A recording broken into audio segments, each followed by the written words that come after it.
Hello, good morning guys. इस series की हमारी ये थर्ड वीडियो है बेसिक्स ऑफ एसईओ। मेरा नाम Hitesh and I am teaching you about search engine optimization. So first हम ऑन पेज ऑप्टिमाइजेशन के बारे में स्टडी कर रहे हैं यहाँ पे, उसके बाद हम ऑफ पेज पे जाएंगे। तो इस सीरीज की ये हमारी थर्ड वीडियो है। Let's start. So today we will study about header tags. यहाँ पे आप देख सकते हो H1, H2, H3, H4, H5 and H6। H1 से लेके H6 तक जो हेडिंग के टैग्स होते हैं उनका हम यूज करते हैं एसईओ में। एंड एसईओ के लिए इसका बेनिफिट भी है, सर्च इंजन्स के लिए भी और यूजर्स के लिए भी। So let's know about header tags. As the name suggest, header tags are used to highlight the main heading and subheadings in a page. H1 and H2 tags help in ranking pages better. जब हम H1 and H2 tags को website में optimise करते हैं content के साथ, तो हमारी रैंकिंग में भी ये इम्प्रूवमेंट देता है। जब हम अलग अलग हेडर टैग्स यूज करते हैं तो इसका मतलब यह है कि हम अपनी वेबसाइट को स्ट्रक्चर्ड वे में प्रॉपरली ऑप्टिमाइज कर रहे हैं, क्योंकि हेडिंग टैग्स जो है वो वेबसाइट के कंटेंट को बेटर बनाता है।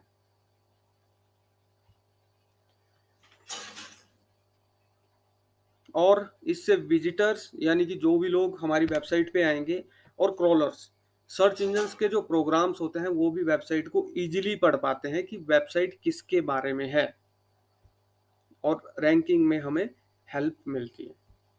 So next is best use of heading tags. Heading tags provide a good structure to website. Each header tags should give the user a clear idea. Suppose H1 tag header tag हमने कोई किया है optimise website पे, तो अपने users जो हैं उनको एक क्लियर आइडिया मिलना चाहिए कि जो इसमें इंफॉर्मेशन प्रोवाइड करवाई गई है वो उसी कंटेंट के बारे में जो उस पेज पे प्रेजेंट है। इसलिए H1 टैग को मेन हेडिंग को हाईलाइट करने के लिए यूज किया जाता है। एंड H2 से लेके H6 टैग्स, इन टैग्स को यूज किया जाता है सब हेडिंग्स प्रोवाइड करवाने के लिए। इसके अलावा प्लीज मेक श्योर कि आप एक पेज में सिर्फ एक ही हेडिंग टैग यूज कर सकते हो।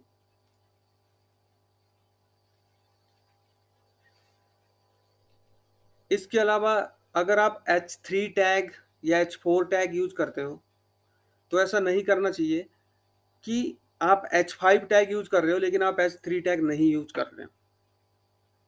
तो वेबसाइट को एक बढ़िया स्ट्रक्चर्ड वे में बनाने के लिए हेडिंग टैग्स का यूज किया जाता है।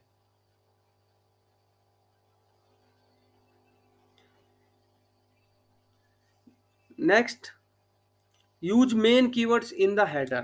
It will help the crawlers to understand about the content better.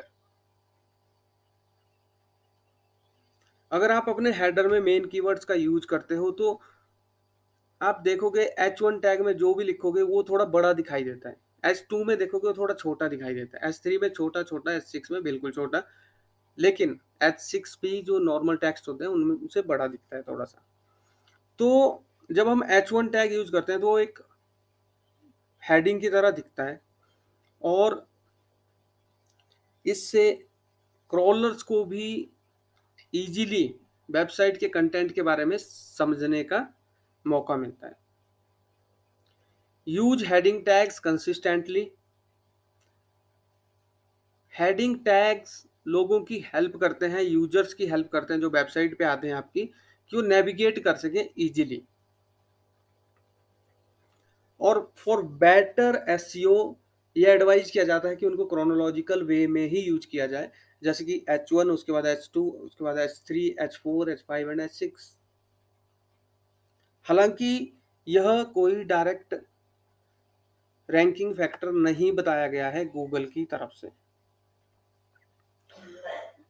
But अगर आप प्रॉपरली वेबसाइट के कंटेंट को मैनेज करते हो, वेबसाइट का कंटेंट दिखने में अच्छा लगता है, एकदम क्लियर रहता है, एकदम इंटरेस्टिंग रहता है, तो डेफिनेटली इससे आपको बेनिफिट मिलेगा। Next is don't use more than one heading tags as it can confusing for Google crawler. अगर आप हेडिंग टैग्स, यहाँ पे ये बात हो रही है H1 टैग की, जो वन हेडिंग टैग है, H1 टैग को एक से ज्यादा बार यूज मत कीजिए, क्योंकि अगर आप ज्यादा बार यूज करोगे तो एज ए पेज के टाइटल की तरह भी काम करता है वो सर्च इंजन के लिए। ज्यादा बार यूज करोगे तो ये कंफ्यूजिंग हो सकता है, जिससे कि रैंकिंग में उतनी इंप्रूवमेंट नहीं मिले। हालांकि मैंने पहले कहा एक डायरेक्ट रैंकिंग फैक्टर नहीं है, बट फिर भी हमें क्लियर इंफॉर्मेशन प्रोवाइड करवानी होती है। Next is don't use very lengthy and complex heading tag. It can break the flow of the content. Also, don't use irrelevant heading tags. तो अगर आप कोई बहुत ही ज़्यादा लेंथी हेडिंग टैग यूज कर रहे हो, जैसे कि आपका कंटेंट है उसकी तरफ सिर्फ आप हेडिंग टैग ही यूज कर रहे हो, और बहुत ही कॉम्प्लेक्स सा हेडिंग टैग यूज कर रहे हो, तो सपोज फॉर एग्जांपल अगर आपकी कोई ट्रैवलिंग की वेबसाइट है, ट्रैवल पैकेजेस टू मनाली, तो जो हेडिंग टैग आप कर रहे हो कि लेंथ ही कर रहे हो, उसमें मतलब एक पूरी लाइन निकले हो।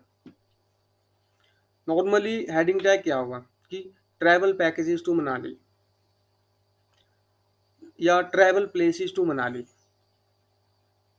या होम स्टेज इन मनाली, होटल्स इन मनाली। तो यहाँ पे क्या है कि एक क्लियर आइडिया लग रहा है हमें कि इस हेडिंग में ये है, तो जो नीचे कंटेंट लिखा है वो इसी के बारे में होगा।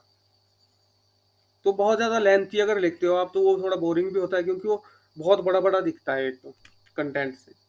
तो इसलिए ये एडवाइज किया जाता है कि उसको शॉर्ट रखिए, 3-4 वर्ड का रखिए, 5-6 वर्ड का रखिए मैक्सिमम, लेकिन ज़्यादा बड़ा मत रखिए अपने हेडिंग को।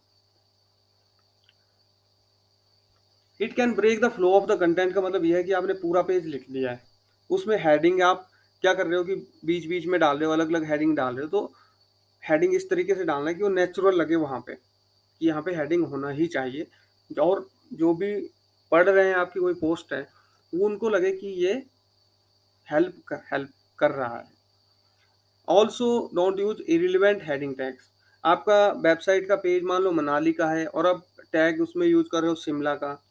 इसके अलावा भी ये तो मैंने एक्सट्रीम केस बता दिया, लेकिन कंटेंट का एक ही कीवर्ड के अलग अलग टाइप के कंटेंट हो सकते हैं। तो इसलिए ये बात ध्यान में रखनी है कि रेलिवेंट, एकदम नेचुरल लगना चाहिए कि हाँ ये चीज़ यहाँ पे आनी ही चाहिए।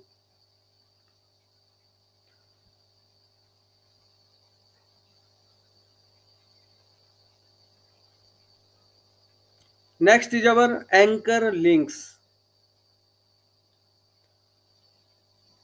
Anchor link is a clickable text, and if clicked it will create a link to other page and you will reach the linked page.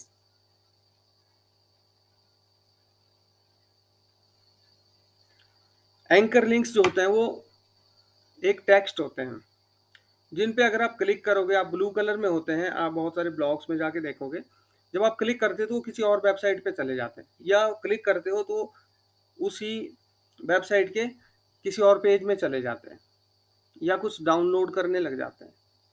तो यानी कि उनका एक लिंक बनाया होता है। इसका सबसे बढ़िया एग्जांपल मैं आपको देता हूँ। जब आप google.com में सर्च करते हो तो बहुत सारी वेबसाइट ओपन होती है, और जब आप उन पे क्लिक करते हो तो आप कहाँ चले जाते हो, उन वेबसाइटों पे।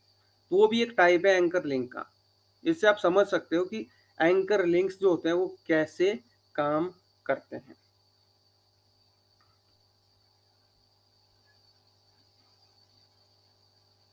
यहाँ पे एंकर लिंक्स एग्जांपल,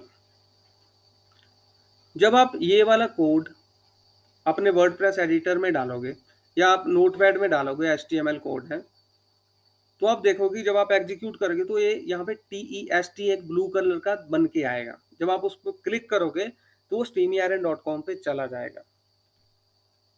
हालांकि अगर आपको HTML नहीं आती है, नो वरी, आप इस कोड को नोट करके रखिए। वर्डप्रेस एडिटर में आपको सिर्फ ये ही कोड डालना पड़ेगा, ये आपके सामने प्रेजेंट हो जाएगा, टेस्ट बन के ब्लू कलर में आ जाएगा।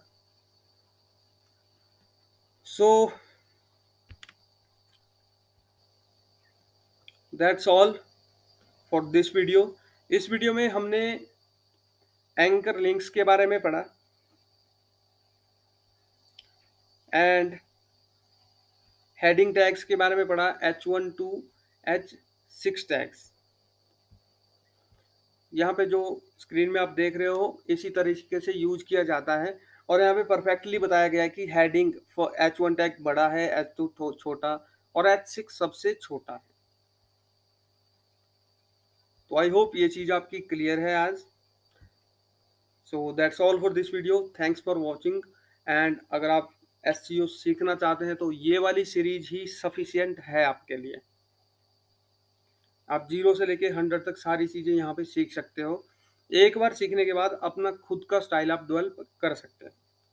सो अगर कहीं प्रॉब्लम आती है तो feel free to ask me in the comments and I will answer the questions. Thank you.